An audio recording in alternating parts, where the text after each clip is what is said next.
Hey everyone, welcome back to another edition of the CineGeeks podcast. I'm Roy. And I'm Angela. And for this video, we will be talking about the latest installment in the Mission Impossible saga, and that's Mission Impossible: The Final Reckoning. But before we continue, don't forget to like this video, subscribe to our channel, and share this video with your friends. Yes. Okay, we just got home Yeah. from the Philippine premiere of Mission Impossible: The Final Reckoning. Hindi secret sa iyo at sa mga kilala natin Sa Nethersphere. kung gaano ako ka-huge fan nitong saga na to.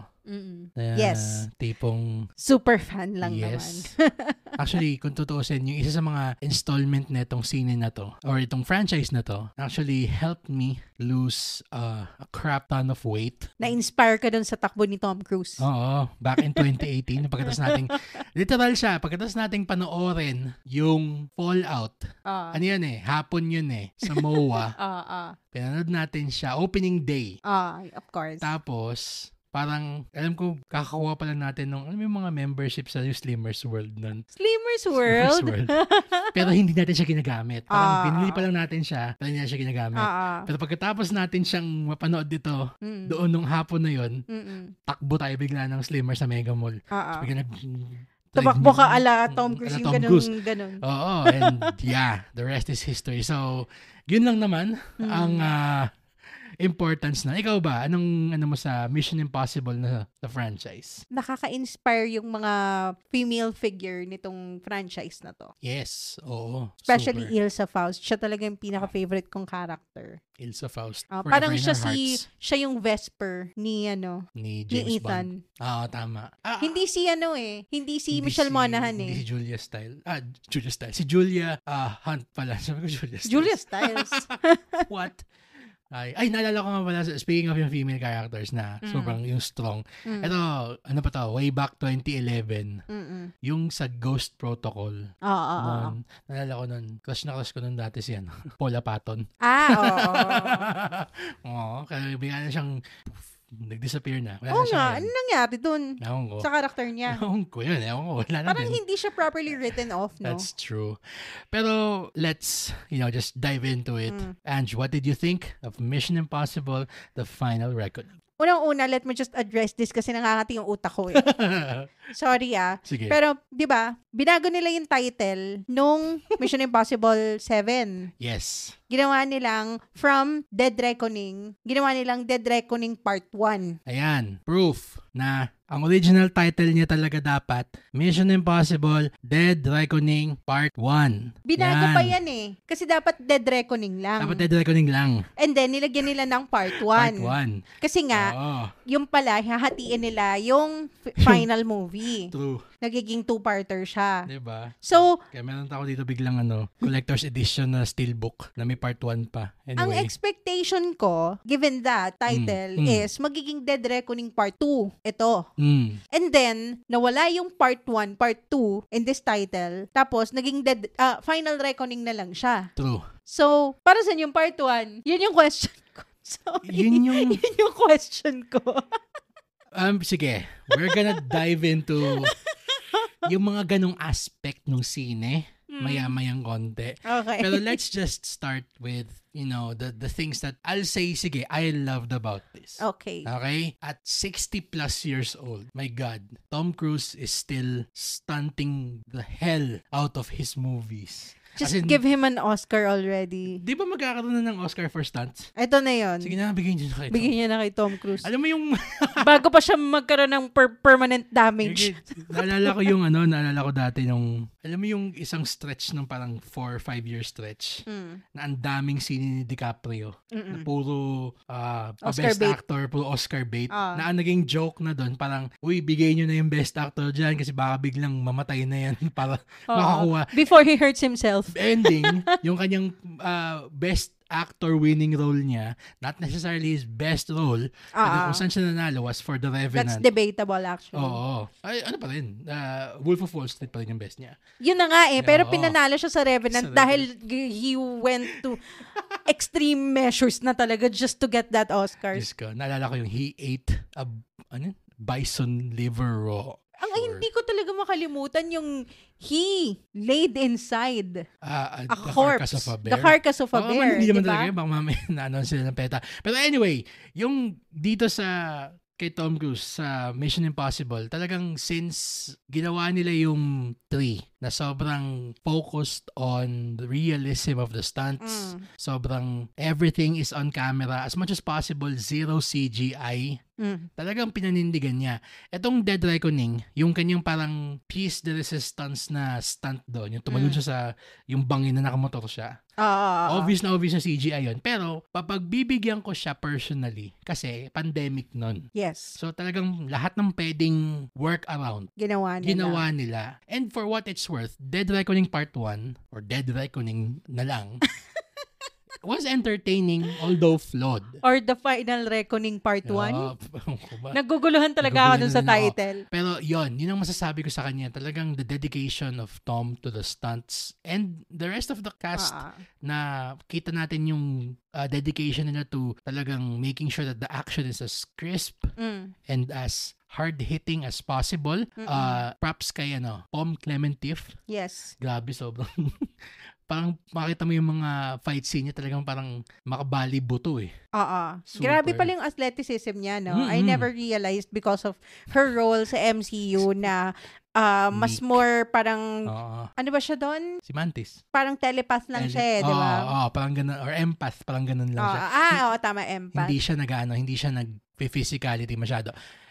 So, yon, stunts ang pinaka-strength nito. Pero, my God, the story is convoluted as it was kinda all over the place.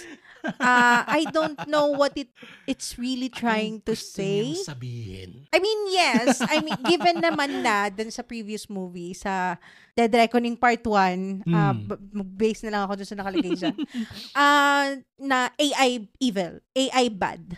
Ganun kasimple, without nuance. And we've seen that movie so many times before about artificial intelligence being super evil and will end the world. Napaka-broad nun eh. Yeah. I mean, ang dami na nito. Black Mirror pala. Ano kasi siya eh, ginawa kasi siya at a time when AI was still seen as this nefarious entity. I mean, it still is for some people, pero mas madami pa yung percentage ng tao na nakakakita na parang pag sinabing AI talagang galing sa demonyo yung AI. Pero ngayon kasi the end of the world talaga siya. No? Now, whether AI is ethical when it comes to like the jobs and stuff, that's a discussion for another day, another podcast maybe. Entirely. Yeah. Hindi kami qualified to talk about that. Pero what I can say is that for the majority of everybody doing work or even in creative work, yes, there is still a debate as to whether is it right to use AI or not. Pero nagagano na yung balance na parang okay, sometimes it's useful. Most of the time it's not kasi it's still parang wonky yung language learning model niya. And it's fairly new kaya hindi pa natin alam where to draw the boundaries. Yes. Pero AI so far is just Ghibli-izing pictures and coming up with the captions. Parang gano'n. Parang ChatGPT lang siya for us right now. It's a tool. Diba? Kaya tuloy ang nangyari. Just like a search engine. Yes. Parang gano'n siya. Kaya tuloy ang nangyari. I think they had to do a hard pivot in terms of the story kasi I think they built up the entity, the AI, to be this parang insurmountable boogeyman na essentially ang mangyayari sa tao na nanonood parang isipin nila, yun nga kinukuhanan ko lang ng mga pictures na anime yung daliri at saka mga nung AI generated na text na hindi naman na fact check yung ginagawa ng AI, paano magiging entity yan? Yung ganun Exactly. And yun na nga parang because we've been living with AI on a daily basis now, alam natin na, AI helps with removing background noise sa mga pictures. Yun yung use ng AI sa atin, practical use. Practical siya. Or parang nagsasummarize ng mga group chat. True. Kaya tuloy, ang nangyari ngayon, biglang ang kalaban dito sa scene na to, si Gabriel, which is played by S.I. Morales, who was woefully undercooked doon sa Dead Reckoning Part 1. Na parang siyang, okay, so kalaban siya. Bakit? may mga flashback pero na walang payoff. And wala ring weight. Yun. 'Di ba? Parang walang impact. Okay, so he already existed in Ethan's past. As what? As what? Kasi ito pa may sinasabi pa doon na parang all of them joined the IMF after being given the choice. And that choice was given to them at the point in their lives when they were either on the run from the law or meron silang kinakaharap na kaso. So parang does it mean that the IMF is setting up these people with crimes kasi gusto nilang i-recruit sa IMF to mga taong to? So Suicide Squad. So parang ganun So pero walang sinabi, hindi mo sinabi na taga-IMF si Gabriel dati. So parang walang hindi nag-pay off yung mga seeds na pinlant nila sa part 1. Well, I remember this kasi this is one of our first podcast episodes. Yes. And one of the problems that we raised in that movie is that puro siya table setting. So parang it presented more questions than answers. And that's fine. Fine, kasi it's part 1, supposedly. Na dito nga natin mareresolve lahat ng mga pinresent nila. Kaso, ayun nga, di ba? Nasaan yung parang excitement ng character ni Vanessa Kirby? Nawala siya bigla. Hala. Diba? They just dropped her. I forgot about her. Where was she? She was very much part of this. Invested siya dito sa Shucks. Sa entity Tama. Ang ending tuloy, ang naging yung kwento nitong Mission Impossible. How great is Tom Cruise? Let's just talk about that, I guess. Tom, I love you to death, man. I mean, you are one of our greatest living movie stars. I mean, Top Gun. One of the last remaining movie stars. He is, the last of a dying breed. And he is one of the few celebrities na will generate at least $200 million in tickets worldwide just because of his name. Yun, sobrang rare na. Wala nang ganun ngayon. Siya na lang, literal. Kaya tuloy, nakakatawa na ang pivot nila sa kwento nito, sobrang napaka-esoteric, napaka-surrealistic take on how great Tom Cruise is. Yeah, parang they just focused on the word impossible. And they related that into parang how Tom Cruise makes the impossible possible. Yun. Kasi parang not so much Ethan Hunt.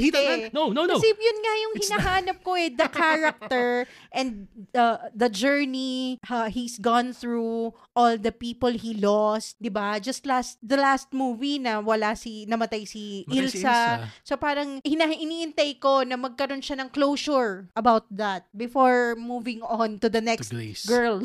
Oo. Pero parang alam mo yun, kasi ang tagal niyang naka-move on kay Julia. Ilang sine yun? 4, diba? 5. Bago niya pinapasok si Ilsa. 3, 4, 5. Sa 6 pa nga lang sila naging Before he opened himself up to love again. At the very end pa of that film of 6. Diba? Yung tawanan pa nila doon. Oo. So parang sa akin, saan yung parang same pain na pinagdaanan niya when he lost Julia? Bakit parang kay Ilsa wala? True. Ang lalim ng pinagsamahan din nila. Oo. So parang yun yung hinahanap ko. Also, yun nga, kahit man lang si Julia, di ba? Ayun, pinakita siya na nila. Sobrang flashback. As in seconds lang na flashback. Tapos parang pa siya, narration. Hindi parang Ethan really yung his life flashing before his eyes. True. There are so many moments of dialogue here that are, even for a fan of Tom Cruise, very cringeworthy. Like, there is this sequence, kasi there's a character that comes back from his past. Pinakita siya sa trailer, pero if you wanna watch it, you'll see who it is. Sinabi niya something to the effect of, nagsasorry kasi si Ethan dun sa ginawa niya dun sa character na yon, that parang forced this character to be somewhere na hindi niya gusto. And then, ang sabi ng character na yun sa kanya na parang, you know what, before that happened, I was stuck in a cage. And I was telling myself that I was happy. Yada, yada, yada. Tapos biglang, when he did that, that was the best thing that happened to me. I mean, parang akong, Brad, unang-una, nung ginawa niya sa'yo yun dun sa Mission Impossible na scene na yun, parang kahiya-hiya yung nangyari sa'yo nun. It was humiliating. It was humiliating what happened to you and the manner of how it happened to you. And 2, all of a sudden, biglang you're okay. Well, ako naman, Pero, I took that na parang burnt toast theory. Na parang yung ginawang kabulastugan ni Ethan na naka-apekto dun sa career niya directly, parang pivoted him to the right path. True. So parang, yun nga, nagte-thank you siya na thank you for getting me fired from my job and humiliating me. Tapos, at least, na-meet ko yung asawa ko, parang gano'n. Ako, I took that as parang Christopher McQuarrie, the director, telling Tom Cruise, thank you for saving me from a life that I thought I was happy with. Parang akong, so parang meta siya. Yun siya eh. This is what takes me away from the film. I mean, save for the stunts that, kept me engaged. Na kahit paano talagang breathtaking naman talaga. Breathtaking yung stunts talaga niya. Pero kasi pagdating sa kwento, pagdating sa dialogue, biglang it's gonna be this hagiographic depiction of not even Ethan Hunt. Paki-define naman po yung hagiographic. Ano yun? Hagiographic design is my passion. Pag sinabing hagiography kasi, it's a type of biography that idealizes its subject. So parang anong nangyari tuloy nga, itong Mission Impossible, parang glorifying a person. It became a series from the story of a guy who takes over a team of the IMF into parang this hagiography of Tom Cruise na it's so meta, it's so surreal. May mga moment dito na natatawa kasi may council na nag-uusap about yung sa mga missile. Napaka dreamlike ng mga sequences ng mga chiefs of staff na parang they talk in this very abstract manner. True. Parang napaka-art film yung dialogue nila. A blink of an eye. Yung ganun. In different languages. Oo. Speaking of what you said na dreamlike, there is one sequence here that really took me out. Na, I don't know if it's the same for everybody pero para sa akin, usually kasi, kapag ka si Ethan nagkakaroon ng near-death experience, let's say, mag-stop yung heart niya talaga. Tapos itatry siyang i-revive.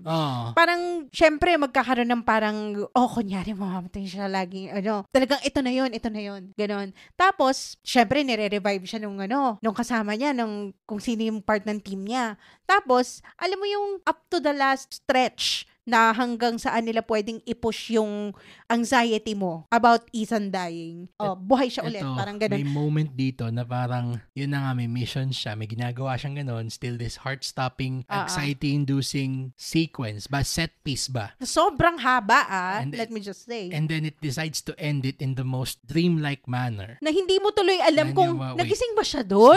Is this still real? Are we still watching something real? Parang ganun na yung lumalabas na parang. Kasi hindi nagkaroon ng snapback to reality Yung hinahanap ko na parang ganon.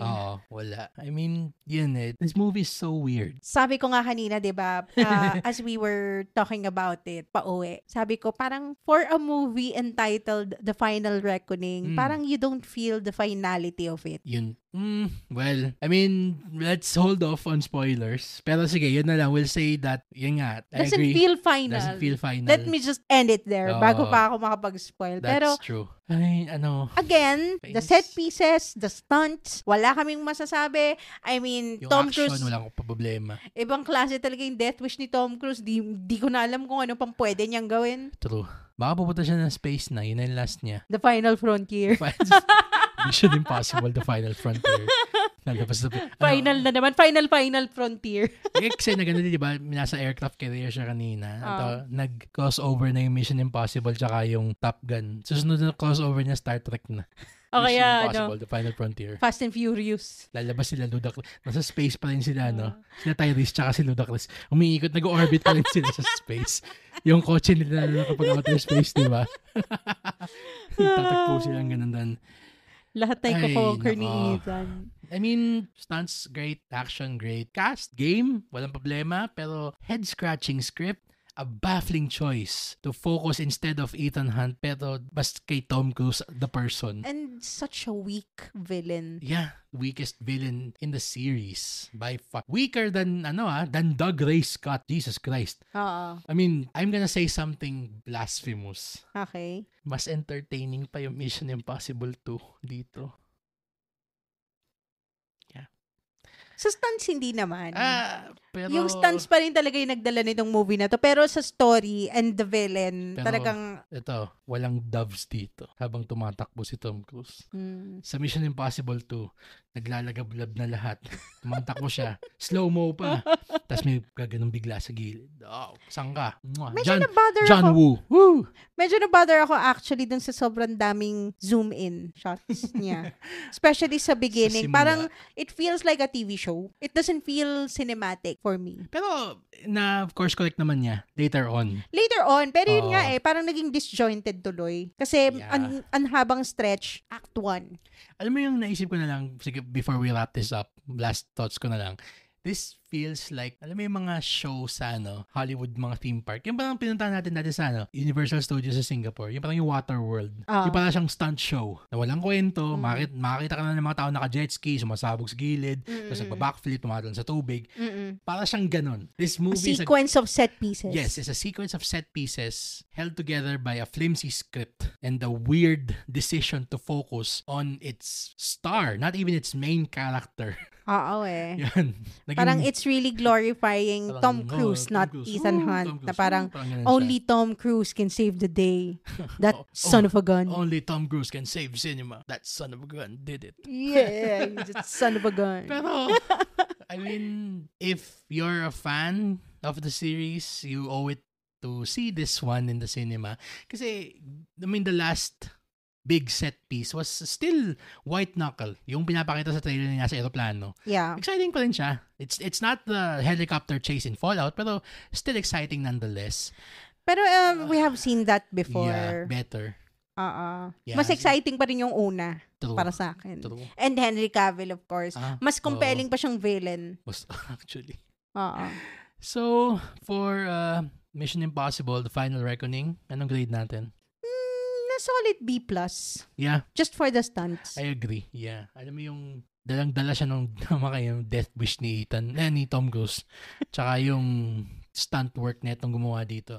So, that's it for our review of Mission Impossible, The Final Reckoning.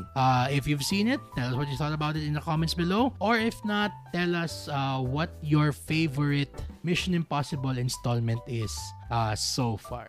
Tsaka ano yung favorite yung set piece in any Mission Impossible movie? Or koning sino, favorite yung team member, favorite yung kalaban. Diba? At saka ito, may question ako. Sige. If you have watched all of the movies including this one, ano sa tingin nyo? Magkakaroon pa ba ng susunod? Or i-rank nyo. Whatever you want to tell us about the Mission Impossible saga, tell us in the comments below. And maybe we'll read it on our next episode. Ooh. Okay, so for the Cine Geeks podcast, this is Roy. And Angela. And we'll see you in the next one.